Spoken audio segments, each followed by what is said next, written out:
নমস্কার বন্ধুরা, আজকে আমি বাঁধাকপির তরকারি রান্না করব, আলু বাঁধাকপি। তো চলো তোমরা রেসিপিটা দেখবে। জিরা ফোড়ন দিয়ে দিলাম। আমি জিরা দিয়েই করি বাঁধাকপি, ফুলকপিতে তো পেঁয়াজ রসুন দেওয়া যায়, কিন্তু বাঁধাকপিতে আমি কোনোদিন পেঁয়াজ রসুন দিই নেই। আমি বাঁধাকপিটা সবসময় নিরামিষ করেছি। জিরা দিয়ে দিলাম ফোড়ন,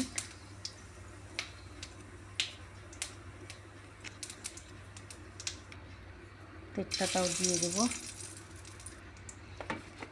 আলুগুলি ছেড়ে দেবো,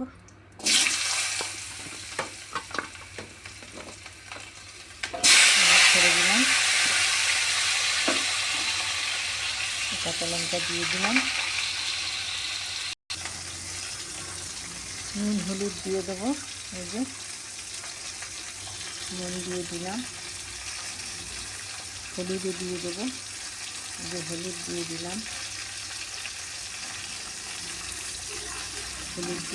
নুন হলুদ দিয়ে ভালো করে নাড়াচাড়া দিয়ে দেবো, দিয়ে একটুখানি আলুটা ঢাকা দিয়ে দেবো। তাহলে কী হবে, ভাজা ভাজাও হয়ে যাবে, সিদ্ধ হয়ে যাবে। ঢাকা দিয়ে দেবো একটু, আদা দিয়ে দেবো একটুখানি। ফুলকপিতে আদা না দিলে টেস্ট আসে না, তো আদা দিয়ে দিলাম একটুখানি। আর দেখো আলু সুন্দর করে ভাজা ভাজা হয়ে গেছে, আমি আদা দিয়ে দিলাম একটুখানি। এরপরে একটুখানি টমেটো দেবো, দিয়ে তারপরে মশলা দিয়ে বাঁধাকপিটা কেটে ধুয়ে রেখেছি দিয়ে দেবো। টমেটো ছেড়ে দিলাম, এই যে টমেটো ছেড়ে দিলাম, টমেটো দিয়ে একটুখানি ভাজা ভাজা দেবো। এরপরে কড়াইশুঁটিটা ছেড়ে দেবো, তো কড়াইশুঁটিটা একটুখানি ভাজা ভাজা হয়ে যাবে।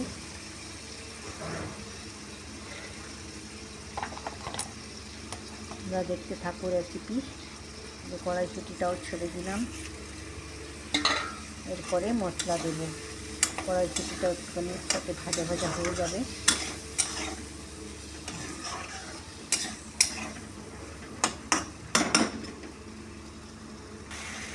এবার মশলাটা দিয়ে দেবো। এই যে মশলাটা দিয়ে দিলাম।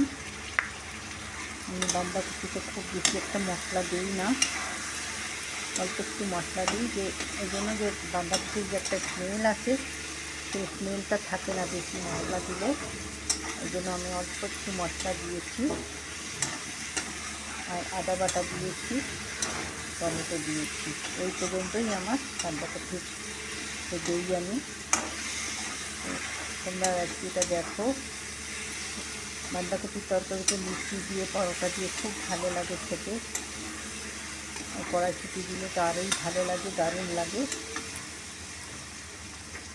তো দেখো, তোমরা রেসিপিটা দেখতে থাকো।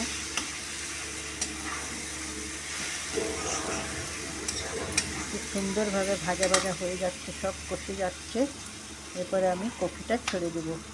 সুন্দরভাবে সব কষে গেছে, এবার আমি বাঁধাকপিটা ছেড়ে দেবো।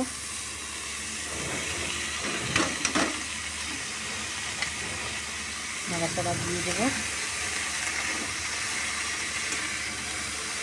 খুব ভালো করে মশলাটা মিশাতে হবে এটার সাথে, বাঁধাকপির সাথে, তাহলে খেতে টেস্ট হবে। আমি একটুখানি চিনি দেবো বাঁধাকপির তরকারিতে। পাতা জাতীয় জিনিসের তরকারিতে আমি একটু চিনি দিই, তোমরা না দিলে না দিতে পারো, যে খাও না সে দেবে না। আর একটু নুন দিয়ে দিলাম, দিয়ে একটু নাড়াচাড়া দেবো।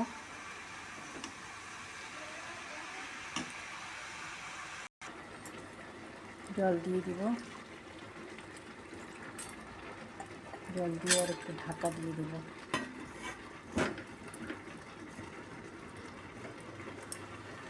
আমার বাঁধাকপি খুব ভালোভাবে সুন্দরভাবে ভাজা ভাজা হয়ে গেছে।